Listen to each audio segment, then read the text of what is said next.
Hello दोस्तों, मैं राजेश कुमार फिर आपके लिए एक 12th का पोएम का समरी लाया हूँ। देखते हैं, वो बहुत ही रोचक समरी है जिसका नाम है फायर हिम।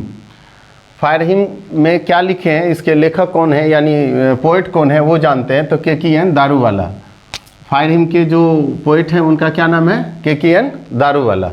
तो देखते हैं, fire hymn has been written by a great poet KKN Daruwalla.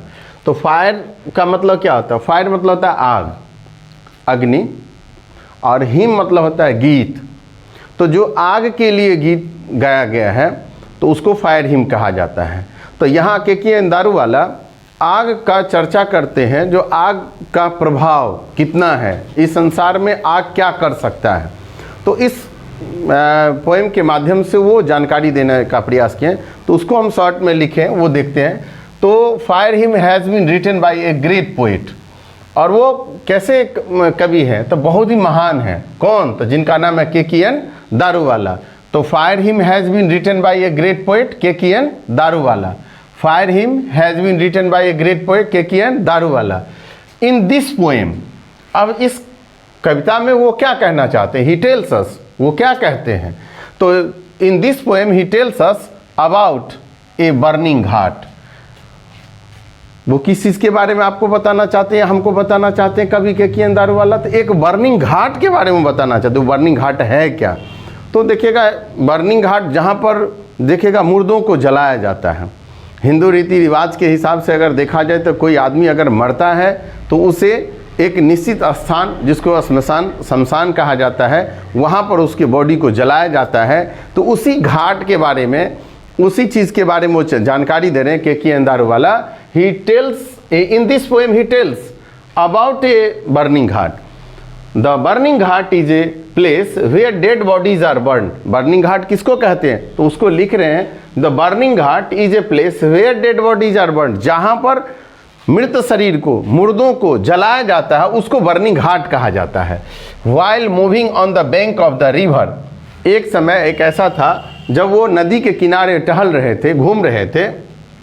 While moving on the bank of the river, वो एक नदी के किनारे घूम रहे थे। The poet saw the cruel redness of the flames. दिया गया the poet, कवि क्या देखे?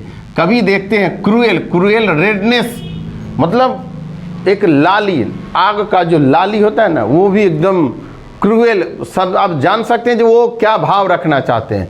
आग का लालिमा होता है, लेकिन उस लालिमा में भी जो गहरापन होता है लालिमा, तो उसके बारे में बताना चाहते हैं। द फूल ऑफ दिया गया the cruel redness of the flames, दिया गया उस फ्लेम्स। आप यहाँ जान सकते हैं जो फ्लेम्स का मतलब क्या होता है, ज्वाला। आग जो निकलता है, वो जलकर जब निकलता है तो निकलने और धुएं और आग के मतलब उसके नीचे के बीच का जो पोर्शन होता है ना, वो लाली कहा जाता है, फ्लेम्स, मतलब वो ज्वाला। और वो कैसा है? तो बहुत ही क्रूएल, एक गाढ़ा सा वो लालिमा देख रहे हैं। The sky looked like a red ball. बोलना ये चाह रहे हैं, जहाँ पर मुर्दों को जलाया जाता है तो जलावन और वो धुआं, उसके बीच के पोर्शन का वो चर्चा कर रहे हैं। तो बता ये रहे यहाँ पर क्या, जो द स्काई दिया गया है, the sky looked like a red ball, वो एक लाल गेंद की तरह, एक लाल गेंद की तरह वो निकलता है उस चिता से। वो आग जब निकलता है तो उसकी उपमा दे रहे हैं, द स्काई, कैसा आकाश लग रहा है? तो looked like a red ball, एक लाल गेंद की तरह उनको दिखाई देता है। जैसे सूर्य का देखिएगा, सूर्य जब सुबह सुबह निकलते हैं तो उनका जो आकार होता है गेंद की तरह होता है। उसी तरह से ये KKN दारूवाला हम लोगों को बताना चाहते हैं, जो आकाश जो है वो रेड बॉल की तरह दिखाई देता है। The sky was full of smoke, और आकाश जो है उसके बाद क्या, स्मोक मतलब धुआं से भरा हुआ है। That came from the fire, आग के जलने के बाद जब वो आग का पार्ट खत्म होता है उसके बाद धुआं निकलता है। देखिएगा, चिता, लकड़ी में आग लगता है तो लकड़ी से ठीक ऊपर आग दिखाई देगा, फिर उससे ऊपर धुआं दिखाई देता है। उसी के बारे में चर्चा कर रहे हैं। The sky was full of smoke that came from the fire, the smoke swelled everything. जो स्मोक मतलब वो धुआं क्या करता है, स्वैलो मतलब होता है निगलना, वो हर एक चीज को अपने में निगलना चाहता है। इसके बाद दिया गया है all this turn into ashes, और हर एक चीज जो है वो राख में बदलते जा रहा है। बॉडी और लकड़ी जब दोनों जलता है तो जलने के बाद आग रूप में आता है, फिर वो धुआं बन जाता है, और धुआं के बाद वो राख की तरह दिखाई देता है। वो दिया है all this turn into ashes, सभी चीज को ऐसे में राख में बदल देता है। And look grey at end, और अंत में वो भूरा दिखाई देने लगता है। आगे लिखा है the poet will never forgot this fire, और वो बता रहे हैं, जो कवि क्या बता रहे हैं, जो मैं इस आग को कभी नहीं भूलूंगा। अपने जीवन में इस आग को कभी नहीं हम भूल सकते हैं। इस तरह के आगों को वो पहली बार देखें। ही एडमिट्स दैट, वह क्या स्वीकार करते हैं, तो वह स्वीकार करते हैं कि he had never seen such fire since his birth.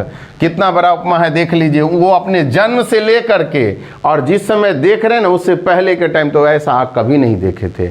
उनको ये स्वीकार करते, ही admits that he had never seen such fire since his birth. उसके बाद ये ही फील्स दैट, और वो क्या महसूस करते हैं, he feels that he might have committed some mistake, और वो उनको लगता है जो हमने जीवन में कुछ गलती किया है। वो स्वीकार करते हैं, वो इस चीज़ को मतलब उनको आभास होता है जो नहीं, कहीं ना कहीं हमसे कोई मिस्टेक हुआ है। He is sorry for that, इसके लिए वो क्षमा मांगते हैं, इसके लिए वो दुखी हैं जो हमसे शायद कोई भूल हो गया है। ही बेग्स पार्डन फॉर दैट, इसके लिए वो क्षमा मांगते हैं जो शायद हमसे कोई गलती हो गया, इसके लिए हमें क्षमा किया जाए।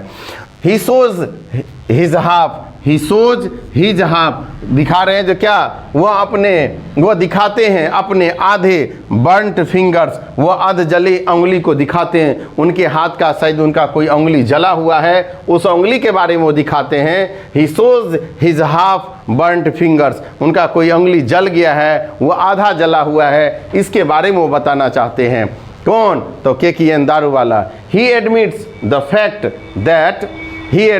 फैक्ट दैट, वो इस सच्चाई को स्वीकार करते हैं कि फायर कैन डिस्ट्रॉय एनीथिंग। उनका यह मानना है, उनका यह सोच है जो आग में एक ऐसी शक्ति है, एक ऐसा पावर है जो एवरीथिंग डिस्ट्रॉय, वो हर एक चीज़ को नाश कर सकता है, हर एक चीज़ को जला सकता है। वो बताना चाह रहे हैं जो आग कितना ताकतवर है। और जब वह आग के चर्चा को कहाँ ले जा कर के दिए हैं, तो वो आग अशुद्ध होता है। आग अगर कहीं भी अगर अशुद्ध होता है, शुद्ध और अशुद्ध का बात है ना, तो आग एक ही जगह अशुद्ध होता है, वो है उस चिता में जब वो आग लगाया जाता है तो वहीं पर आग अशुद्ध होता है। इसी चीज़ के बारे में बता रहे हैं, जो आग का पावर, द पावर बता रहे हैं किसका, तो वो फायर का पावर बता रहे हैं जो किसी भी चीज़ को वो जला सकते हैं। अब हम लोग देखते हैं इसमें कुछ वर्ड हमने यहाँ लिया है। तो दिया बैंक मतलब होता है नदी का किनारा, बैंक मतलब हो गया नदी का किनारा। अब एक बैंक होता है जिसको हम लोग कहते हैं जहाँ पर हम लोग रुपया जमा और निकासी करते हैं, उसको भी बैंक कहा जाता है। अब एक बैंक यहाँ पर हो गया जो नदी का किनारा हो गया। क्रूएल मतलब होता है क्रूर, क्रूएल मतलब हो गया क्रूर। और एक बैंक को हम लोग क्या कह सकते हैं, अधिकोष, शायद उसका नाम है। एक बैंक का नाम अधिकोष, जो हम लोग जहाँ पर एक संस्था गवर्नमेंट की जो सरकारी के रूप में कार्यरत है, उसमें क्या है, तो आप रुपये को जमा कर सकते हैं, निकासी। लेकिन यहाँ पर ये बैंक का मतलब होता है नदी का किनारा। क्रूएल मतलब होता है क्रूर। रेडनेस मतलब होता है लाली, आग का जो लालीपन होता है वो। स्वलोज मतलब होता है निगल जाता है, जो किसी को अपने अंदर में समाहित कर लेता है। फॉरगेट्स मतलब होता है भूल जाता है। इसके बाद है फ्लेम्स मतलब ज्वाला। फायर मतलब अग्नि। हिम मतलब पवित्र गीत। ऐस मतलब राख, और शोर मतलब शपथ लिया। इस तरह से इसमें हमने आपको फायर हिम के बारे में जानकारी देने का प्रयास किया। अगर वीडियो अच्छा लगे तो आप इसको ज़रूर सब्सक्राइब कीजिए, लाइक कीजिए, ज़्यादा से ज़्यादा शेयर कीजिएगा, जिससे कि 12th के बच्चों को ज़्यादा से ज़्यादा मदद मिले। Thank you.